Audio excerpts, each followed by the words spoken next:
Sekuko enkosini uzotshe inkosi ubulela umuntu. Manje lo muntu engimbulelekho ngithuma ukuthi mabamshaye benqabana imali yami. Manje bamshaya bambulala bahamba bamfaka ehlathini embabana. Usekulokho ngithi mina hamba kulabo befundisi balapha. Napa omnyeni. Napa abafundisi khulume nabo. Athi labantu bamnqabe laba bantu. Kwathi ngesonto ekuseni wabuye wazohlala inyanga endlini yami. Ngathi uyapi mama lapha uyakuhambisanga ngani kanti wathi bayenqaba bathani sekuwe. Ngasiqunga isibili. Mina ngohlanje zonke insuku ngoba abantu mase bejamisa emboshwa ngabo ngithi mase emboshwa bangaphenduki leyo nto. Ngathi ngiqhamuke esangweni wafewa lapho umunyazi lwami eFranda. Lwathi uthini mfundisi? Uyayazi lento asengayo seyisweyo. Amen. Ngase ndulanda udaba loNkosikazi. Ngathi baba uthi loNkosikazi ubulela umuntu uzocela intethelelo ngoba ubona ukuthi usenecala ngoba uncenga abantu ukuthi mabamshaye lo muntu enqaba nemali yakhe umkhwenyana wakhe basuka bambulala manje usefile uzobika lokho. Luthunyazi ke intethelelo yomuntu osuke ebuleleke mfundisi kuthiwani ngayo. Thanda ukubulala. Uzosho kubaba uthi athi baba inkosi kubusisa uthwele ukubusisa wekhiphe sogweni. Ukunika isibusiso salento oyenzileko. Hayi ke abesethi baba lalela mfundisi hamba umtsheni ukuthi lenkomo akhuluma ngayo akahaphindele naye emva awibeke ngoze ngifike eSwazini kodwa mtsheni ukuthi akahamba ukhipha lo muntu amlande lo muntu isidumbu sakhe sizodliwa izinja akahamba ukumkhipha lo muntu lapha ambeke emgwaqeni ukuze abantu bambone. Wagibela uNkosikazi ngalisonto fika le imali fika le madube ndawo lo mfazi. Hayi lapha madube bakithi madube kodwa naye.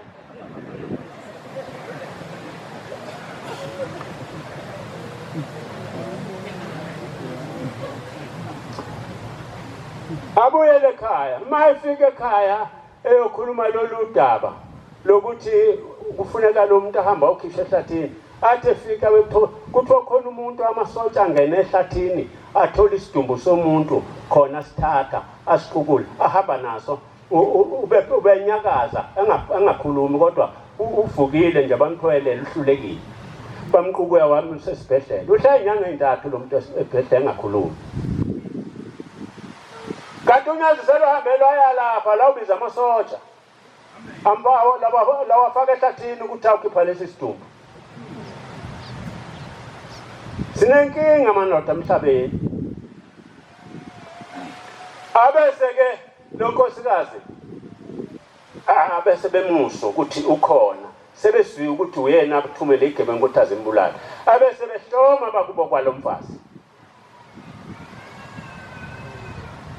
Bafike bawukhakhe kahle umusi indoda yakhe isebenza ama-travel.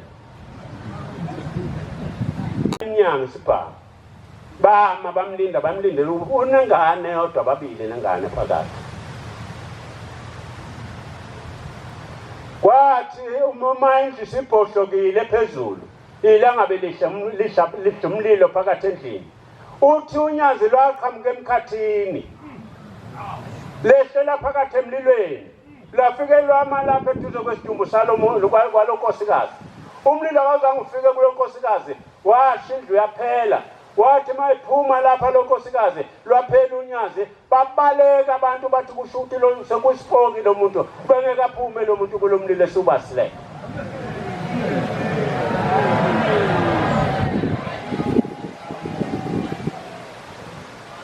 Saba nenkinga esinayo la emhlabeni. Ubani ongangena esithandweni somlilo? Kangithi babamkhulu uthi kukhona uShadraka noMeshaki noAbednego kuleli bandla. Isivumelwano sikaNkulunkulu ninjalo namaNazaretha. Akukho kufakini ngentando yomuntu. Amen. Ngikhuluma ngendaba ke esikhona phakathi kwayo.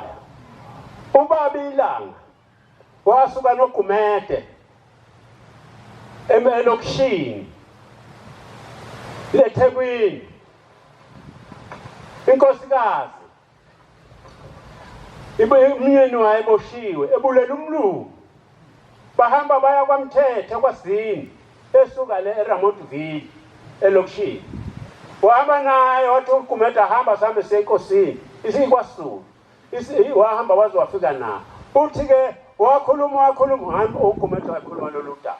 Khona uGumede lomfishane obejwa ukuba lapha entabeni obejwa la ehlala lapha eThempeleni elwezihlahlana zokhozi zikabhokobhoko.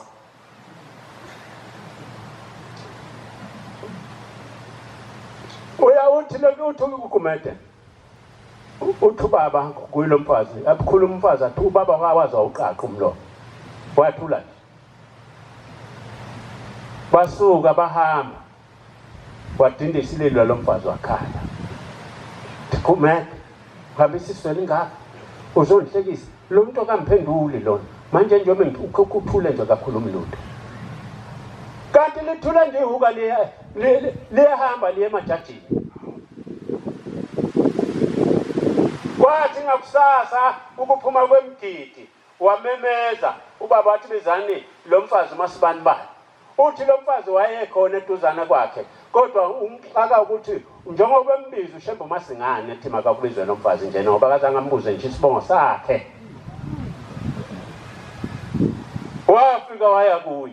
Mayifika kuye bethi uhambe ubaba ubiza wena. Mayifika lapha uthi wena nkosikazi ubufikisa. Yeah. Uthi kade ngihambile ngokhuluma namajaji abephethe icala lomyeni wakho. Icala lomyeni wakho liqedile. Hamba uphindele eMlazi eRamotville. Uzophuma ngo9 uyofika ngo9 ekhaya kuwe. Babuyele emva.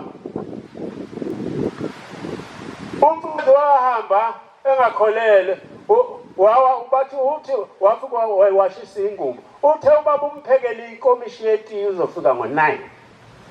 Ubani umuntu angakhuluma lokho akhulume ngomuntu esejele akunqume isikhathi ukuthi uzophuma ngesikhathi esithile abe sendaweni ethize. Imayiso lakhe lingekho lapha lingekho khona.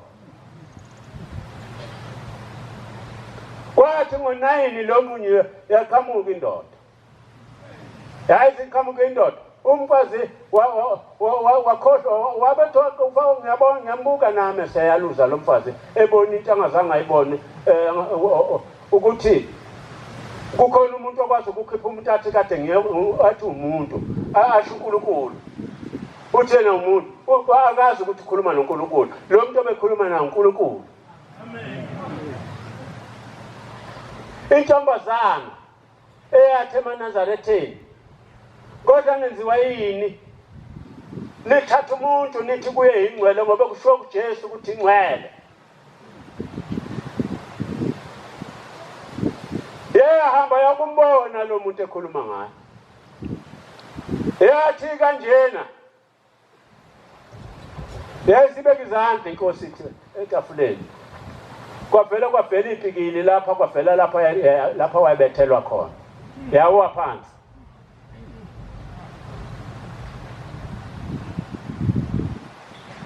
Bathi mvuseni yavuka athi yabheka yambeka yawa phansi.